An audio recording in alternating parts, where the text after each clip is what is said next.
Ladies and gentleman, this is ride with soldier. आपका अपना army भाई। जय हिंद, जय भारत और गुड मॉर्निंग। हम निकल पड़े हैं आज जर्नी पे। मेरे साथ में कुछ लोग ज्वाइन भी होने वाले हैं और हम कहाँ जा रहे हैं थोड़ी देर में आपको बताऊंगा। ब्लॉग पूरा देखना मत भूलिएगा। कुछ एक नया होने वाला है, कुछ एक अच्छा होने वाला है और बहुत बड़ा होने वाला है। और मैं आया हूँ कुछ एक चीज़ लेने के लिए राशिद भाई से, जो बैग जोन की शॉप है। थैंक यू सो मच मेरा ब्रदर। सो ये है, इसके लिए मुझे आना पड़ा भाई। थैंक यू सो मच, जज़ाकल्लाह खैर। चलिए अल्लाह हाफिज़। सो हम निकल पड़े हैं। ये एक माइक लेकर के, ये है माइक, इससे like you can fold it, बस प्लग एंड प्ले। और अभी ये जाएगा, ये माइक और अभी मैं बोलूँगा तो आपको अच्छी तरह से सुनाई देगा क्योंकि इसमें माइक लग चुका है। एंड वी गोइंग, ये रहा माइक। और हम चले पिकअप सर्विस पे। So actually I am going to pick up some people. कौन कौन है आपको बताऊंगा और कुछ बहुत ही अच्छी चीज़ें आपके साथ शेयर होने वाली है। अगर आप आर्मी को प्यार करते हो, इंडियन आर्मी को प्यार करते हो, मैं हूं आपका सोल्जर भाई, आर्मी भाई, जो फौज में 5 साल गुजार करके आया हूं। और मेरे साथ में ज्वाइन होने वाले हैं 2 ऐसी शख्सियत जो part of same company, main in black global protection services, but उनका एक्सपीरियंस मेरे से कई ज़्यादा है। तो उनके बारे में एक छोटा सा इंटरव्यू उनका हमने किया और वो मेरे साथ में ट्रैवल करने वाले हैं। So just stay there, be with me and love you all. Bye. अगला गुड्डू महाराज का कैसे बॉस, तू कैसे है?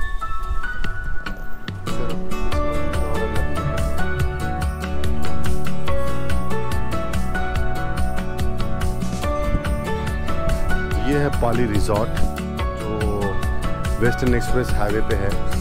यहाँ पर रुके हैं हमारे colonel sir. This is colonel Mahajan. ये कर्नल महाजन सर जो है, he is also part of MIB and he spent so many years in the army, so he will tell you about himself a little bit. उसके बाद में हम छोटा सा interview भी लेंगे सर का। Sir please. Yeah, so I was commissioned in infantry regiment 2 Sikh and in 1988 उससे पहले मैंने NDA यहीं पे खड़क वासला में 3 साल गुजारे, 1 साल देहरादून IMA में एडवाइस की, और फिर दिसंबर 88 में कमीशन होके सबसे पहले पहुंच गए JNK, जहाँ पे मेरे 23 साल की नौकरी में 13 साल JNK के ही है CI ऑपरेशंस में। वाह। और वहाँ से सबसे पहला जो पोस्टिंग हुई, पहली पोस्टिंग JNK के बाद श्रीलंका हो गई। यहाँ पे हमारे पलटन सिख रेजिमेंट की पलटनें थी, उनको कुछ ज़रूरत थी, वहाँ पे कुछ एक्शन हुआ था, तो हमने वॉलंटियर करके वहाँ पहुँच गए। और वहाँ से उसके बाद बैक टू, जब ऑफ पवन ख़त्म हुआ तो फिर वापस इंडिया। और अगले 20 साल यही सारी जगह ऑपरेशन वगैरह काफ़ी करें, क्योंकि इन्फेंट्री में मौका मिलता है। और जो काउंटर इंसर्जेंसी एनवायरनमेंट है उसको देखने का बड़ी क्लोजली मौका मिला। और बहुत खासकर पाकिस्तान LOC में और चाइना का LAC में अनुभव और वहाँ पे इंटरेक्शन का टाइम मिला। बाकी कोर्सेज वोर्सेज किए और उसके बाद 2012 में प्रीमेच्योर रिटायरमेंट लेके हमने कहा कि अब कमांड भी कर ली, जो कि एक अल्टीमेट ज़रूरत होता है एक किसी भी फौजी को कि अपनी पलटन कमांड करो। तो मैंने अपनी 2 Sikh पलटन कमांड करी और उसके बाद सोचा कि अब और भी कुछ करते हैं कॉर्पोरेट में जाके, तो कॉर्पोरेट ज्वाइन किया। वहाँ पे ITC, बजाज और टाटा में काम करने के बाद अब 10 साल के बाद सोचा कि अब क्लाइंट में तो रह गए, अब सर्विस प्रोवाइडर बन के देखते हैं कि जो सारी की सारी क्लाइंट के साथ क्रिप मारते थे वो सर्विस प्रोवाइडर के तौर पे अब वापस दे सकते हैं कि नहीं। और अब यासिन के साथ देखते हैं कि हम कुछ इस फील्ड में कर सकते हैं। Thank you. Great sir, thank you so much. So guys, now you know about colonel Mahajan. So colonel Mahajan ने अपने लाइफ के बहुत सारे साल जो है फौज को दिए हैं। सो जानते हैं बहुत सी अच्छी बातें फ़ौज के बारे में और करण महाजन सर के बारे में। So stay with me. अभी अगली बारी किसकी होगी और एक बंदा हमारे साथ ज्वाइन होने वाले हैं जिनके बारे में आपको जल्दी बताएंगे। Stay tuned, love you all, जय हिंद, bye bye. Hey ladies and gentleman, once again back. So हमारे साथ में है अभी ब्रिगेडियर अनिल गौतम, जो मेरे रेजिमेंट में कमांड कर चुके हैं और मैं जब रेजिमेंट में था तो मेरे कमांडिंग ऑफिसर रह चुके हैं। अभी आपको ब्रिगेडियर अनिल गौतम से बताएंगे उनके बारे में छोटा सा एक शॉर्ट सा ब्रीफ। 3 हिस्से हैं, एक ब्रिगेडियर है, एक अनिल है और एक गौतम है। तो ब्रिगेडियर मेक्स मी फौजी, अनिल मेरा नाम है, गौतम मेरी फैमिली है। तीनों मिलके बहुत बढ़िया हिंदुस्तानी बन गया हूँ मैं और अच्छे लोगों के साथ रहता हूँ। Thank you so much guys. चलो जानते हैं फौज के बारे में और सर के बारे में थोड़ा थोड़ा एंड निकलते हैं यहाँ से towards somewhere where we going, you will come to know. पूरा ब्लॉग देखना मत भूलिए। Thank you so much, bye.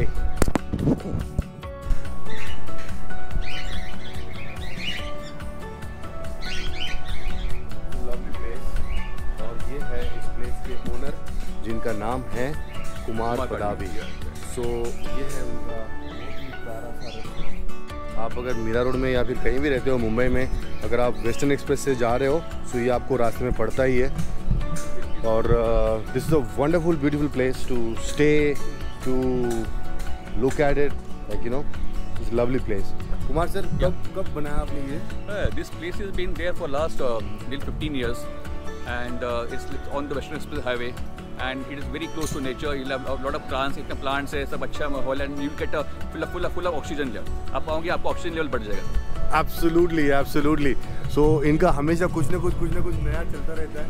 तो आप देख सकते हो यहाँ पर आइए पाली रिजॉर्ट पे जो वेस्टर्न एक्सप्रेस पे है। And stay tuned, love you all, bye bye.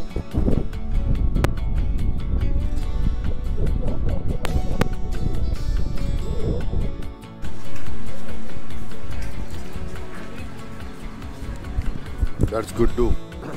ये 37 सिर्फ नंबर नहीं है, 37 एक्चुअली 37 लोगों का खाना ये खा चुका है। नाजुक बदन वाला इंसान। सर आपसे ये जानना चाहेंगे हम लोग कि आपने जैसे बताया था कि LOC और LAC में क्या फ़र्क है। मतलब नॉर्मल लोगों को पता नहीं होता है, बट ये आपके थ्रू जानना बहुत अच्छी बात होगी। बिकॉज आजकल अवेयरनेस बढ़ रही है और सोशल मीडिया के थ्रू बहुत मिसकंसेप्शन होती है, आधी नॉलेज होती है, आधी नहीं होती है। ऐसा क्यों हो रहा है, वहाँ पे ऐसा क्यों नहीं हो रहा, और हम सब अपने आधे ज्ञान के ऊपर निष्कर्ष पे पहुँच जाते हैं। और जो फौजें हैं उनकी क्या कंपल्शन है या उनकी क्या परिस्थिति है उसको समझ नहीं पाते, क्योंकि हर बॉर्डर का इलाका कुछ अलग है। और उसमें शुरुआत करो आप एक साइड से, गुजरात से शुरू करके आप JNK की तरफ जाइए और फिर उसके बाद नॉर्थ ईस्ट की तरफ जाइए और फिर वापस साउथ आ जाइए। तो ऐसे करके आपकी बाउंड्रीज अलग अलग है। कहीं पे समुद्र है तो वहाँ पे वो कोस्टल एरिया हो गया, तो वो तो हम सबको क्लियर है कि पेनिनसुला है तो 3 साइड से तो कोस्टल हो गया, तो वो तो क्लियर हो गया। लेकिन अब गुजरात से शुरू जब करो, नॉर्थ की तरफ चलो, तो गुजरात से वहाँ सबसे पहले जो हमारी बाउंड्री शुरू होती है वो है, उसको कहते हैं इंटरनेशनल बाउंड्री। इंटरनेशनल बाउंड्री आपकी चलती है 0 पॉइंट जम्मू तक, यानी कि पूरे गुजरात और राजस्थान का जो इलाका है जहाँ पे इंटरनेशनल बाउंड्री, मतलब दुनिया में ये तय हो चुका है दोनों देशों में कि ये बाउंड्री है हम दोनों के बीच में। तो ये रिकग्नाइज्ड बाय द वर्ल्ड है, इसमें कोई डाउट ही नहीं है किसी को, ना इंडिया को डाउट है ना पाकिस्तान को डाउट है उस इलाके में। तो उसको कहते हैं इंटरनेशनल बाउंड्री। उसको पार नहीं किया जा सकता। उसको पार करना मतलब युद्ध की घोषणा करना है। इसलिए वो सैंक्टिटी है, उसकी मान्यता है पूरे विश्व में। और वो वहाँ पे इंटरनेशनल बाउंड्री पे अमूमन जो फौज होगी वो BSF होगी, बॉर्डर सिक्योरिटी फोर्स। वो इंटरनेशनल बाउंड्री के लिए बनाई गई थी, तो वो वहाँ पे तैनात रहती है। हाँ, जब हालात थोड़े नाजुक हो जाते हैं या दोनों देशों में थोड़ा तनाव होता है तो इंडियन आर्मी मोबिलाइज करती है, जो कहते हैं मोबिलाइज करती है, तो वो फिर कई जगह BSF का जगह ले लेती है और कई जगह BSF के सेकंड टियर में आ जाती है सपोर्ट करने के लिए। ये होती है इंटरनेशनल बाउंड्री। ये चलती है जम्मू के, वहाँ पे एक है 0 पॉइंट आरसपुरा के आगे, वहाँ से शुरू होती है अखनूर तक। एक और टर्मिनोलॉजी यूज़ करते हैं, उसको कहते हैं वर्किंग बाउंड्री। वो इंटरनेशनल बाउंड्री भी नहीं है, वो लाइन ऑफ कंट्रोल भी नहीं है, वो वर्किंग बाउंड्री है, क्योंकि वो वहाँ पे जो फेंसिंग है उसके तकरीबन कुछ देर आगे तक हमारे गांव वाले और मजदूर जो कई जगह BSF का जगह ले लेती है और कई जगह BSF के सेकंड टियर में आ जाती है सपोर्ट करने के लिए। ये होती है इंटरनेशनल बाउंड्री। ये चलती है जम्मू के, वहाँ पे एक है 0 पॉइंट आरसपुरा के आगे, वहाँ से शुरू होती है अखनूर तक। एक और टर्मिनोलॉजी यूज़ करते हैं, उसको कहते हैं वर्किंग बाउंड्री। वो इंटरनेशनल बाउंड्री भी नहीं है, वो लाइन ऑफ कंट्रोल भी नहीं है, वो वर्किंग बाउंड्री है, क्योंकि वो वहाँ पे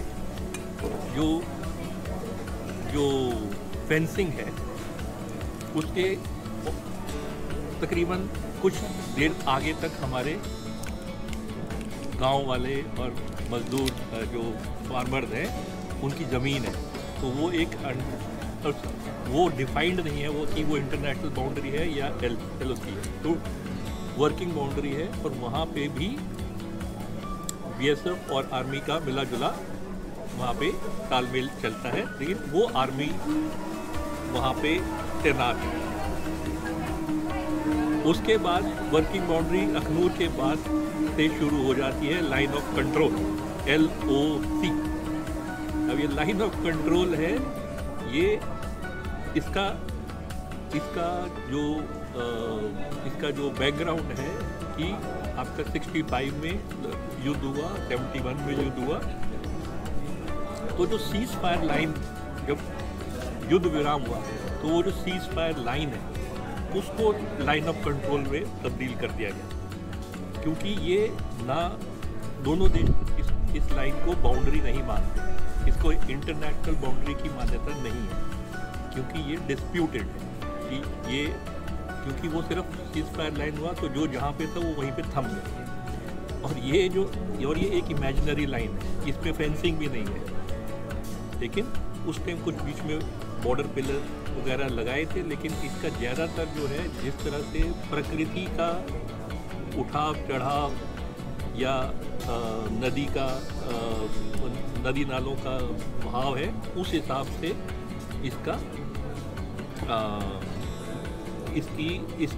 इसको ज़मीन पे हम अप्रिशिएट करते हैं। लेकिन क्योंकि ये डिफाइंड नहीं है, इसलिए इसके आर पार इन्फिल्ट्रेशन एक्सफिल्ट्रेशन और दोनों देश की सेनाएं कार्रवाई करती हैं, और उसको आप एक IB का उल्लंघन नहीं मान सकते, क्योंकि वहाँ पे IB अभी डिफाइंड है ही नहीं। तो लाइन ऑफ कंट्रोल जो है उसके सिर्फ अगर जब युद्ध विराम होता है तो वो दोनों देशों की सरकारों के बीच में एक समझौता हो जाता है कि भाई ठीक है, ये लाइन ऑफ कंट्रोल है तो इमेजिनरी, लेकिन हम इसका उल्लंघन, क्योंकि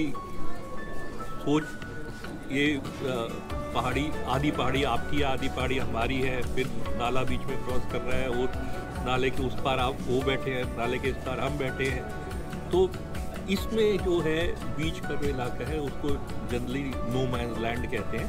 और इसके अंदर ज़्यादातर हमने 71 की लड़ाई में, इसके बाद हमने वहाँ पे माइंस बिछा दी थी। तो ये दोनों के बीच में माइंस हैं और ये पूरा इलाका जो है ना, दोनों देशों के बीच में इसमें डिबेट है कि ये किसका इलाका है और ये इमेजिनरी लाइन।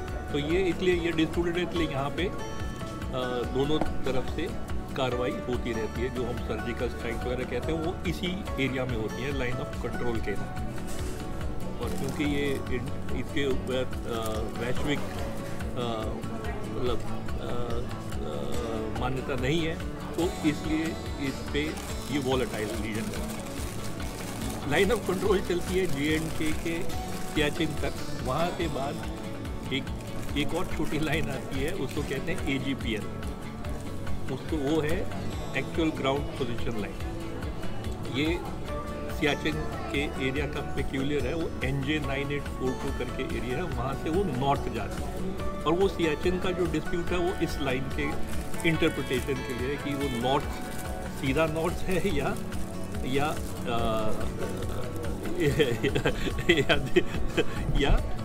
राइट की तरफ नॉर्थ है, तो वो AGPL है। उसका इम्प्लीकेशन फौज के कार्रवाई पे अलग है। उसके बाद आप ईस्ट में आ जाइए, तो ईस्ट में है जो पूरा अक्साई चिन से लेके अरुणाचल प्रदेश तक, ये पूरा है, इसको कहते हैं line of actual control, LAC।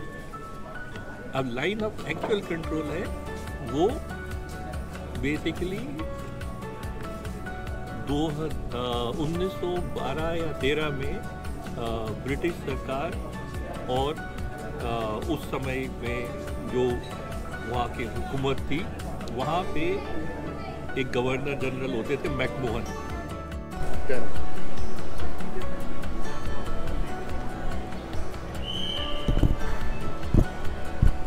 ये है गुड्डू, जिसके अंदर नॉलेज नहीं है, जिसके अंदर सिर्फ मांस ही मांस भरा हुआ है। और ये है हमारे brigadier sir. And brigadier sir, आपको सिर्फ एक बात पूछना चाहूँगा सर, शॉर्ट में, आपका कोई ऐसा करारा सा फौजी किस्सा जो आपको लगता है कि आप शेयर करना चाहिए, फौजी का करारा किस्सा एकदम, जो बहुत ही बढ़िया इंटरेस्टिंग हो, आपको बहुत ही अच्छा लगा हो आपके लाइफ से में पूरे?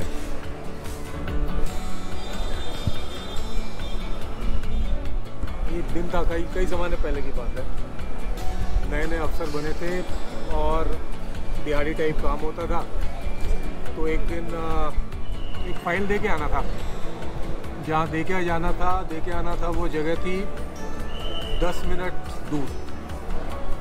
तो हमने सवेरे सवेरे तगड़ा सा ब्रेकफास्ट किया, 5 मिनट का कुशन रखा, जीप में बैठे चल पड़े और 2 मिनट के बाद रेलवे फाटक बंद। वो फाटक बंद रही 15 मिनट, वो खुल नहीं रही थी, तो फिर हमने ज़बरदस्ती फाटक खोल दिया। फिर धड़ करके दूसरी तरफ निकले, खाली रोड, अचानक पता नहीं कहाँ से भैंस को मारा। वो भैंस रोड के एक साइड, जीप रोड के दूसरे साइड, और भैंस तो उठ के भाग गई, बट वहाँ पे 1000 लोग। और जीप में फिर से ट्रक की तरह आवाज़ आने लगी। जब तक पहुँचा जहाँ फाइल देना था, तब तक जिस बंदे ने फाइल को आगे लेके जाना था वो वहाँ से जा चुका था। और उसके बाद फिर बाहर निकले तो वहाँ 3 तरह की पुलिस, एक मिलिट्री पुलिस, एक सिविल पुलिस और एक होमगार्ड।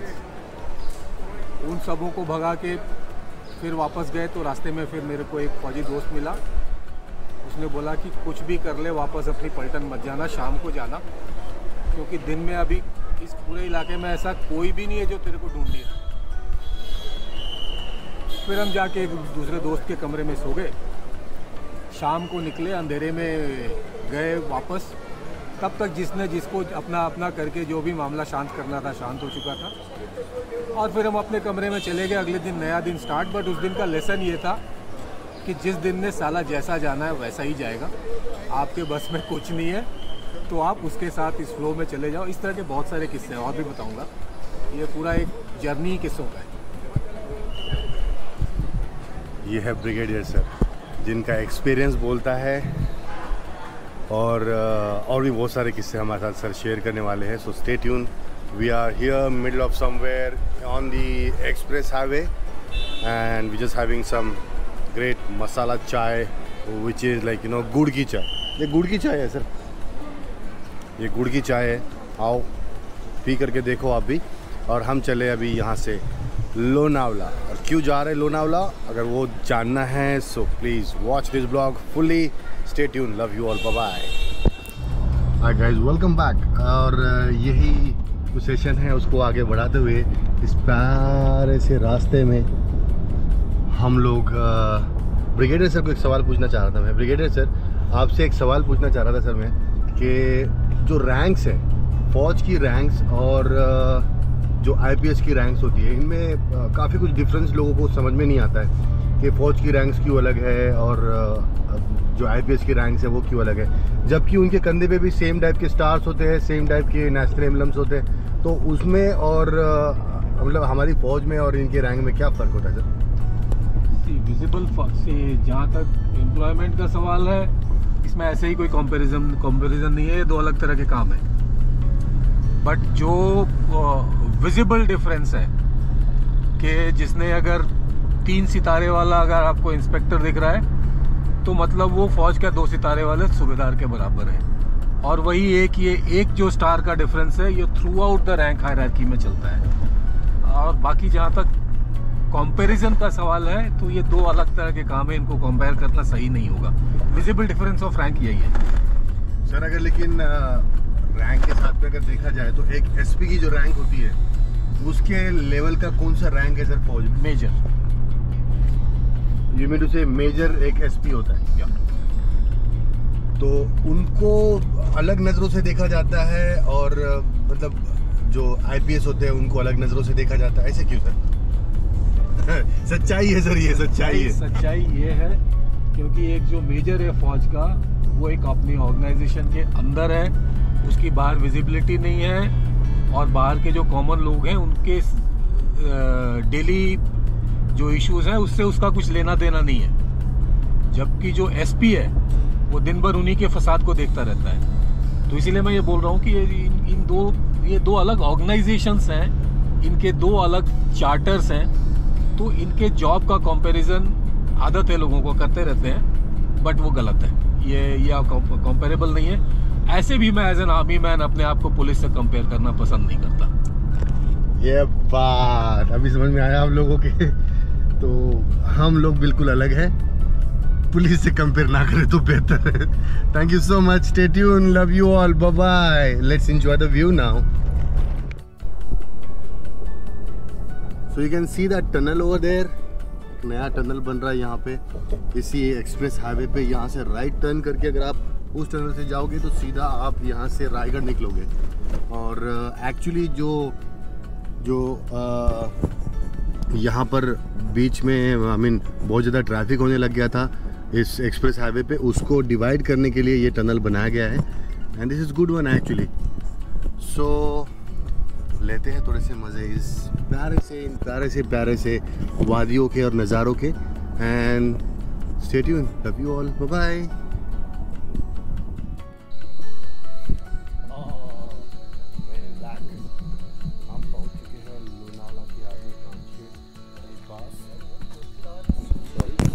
हम पहुंच चुके हैं लोनावला के आगे कामशेत के पास. And this is a wonderful place. This is the place.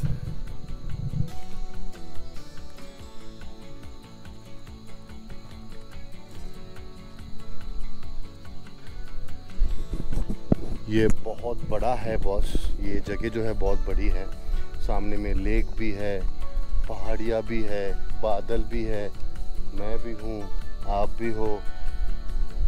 मस्त वाला ऑब्स्टिकल बना हुआ है, मस्त वाले ये हाउसेस बने हैं, टेंट हाउसेस. और गुड्डू भी है और बहुत कुछ है. सो यहाँ पर कुछ मैन इन ब्लैक की तरफ से बहुत ही बड़ा और बहुत ही ज़बरदस्त कुछ होने वाला है. सो तब तक के लिए आप लोग रहिए. Stay tune, stay with me and keep watching because this is man in black and this is ride with soldier, आपका अपना आर्मी भाई। Please do subscribe to my channel.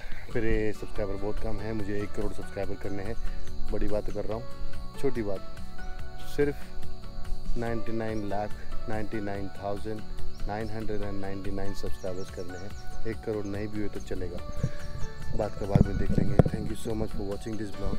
Love you all, stay tune और जय हिंद। Brigadier sir, colonel sir के साथ में आपने बात की, आपको अच्छा लगा होगा तो please do subscribe and please share it with you all the friends, and thank you so much. Keep watching. Bye bye.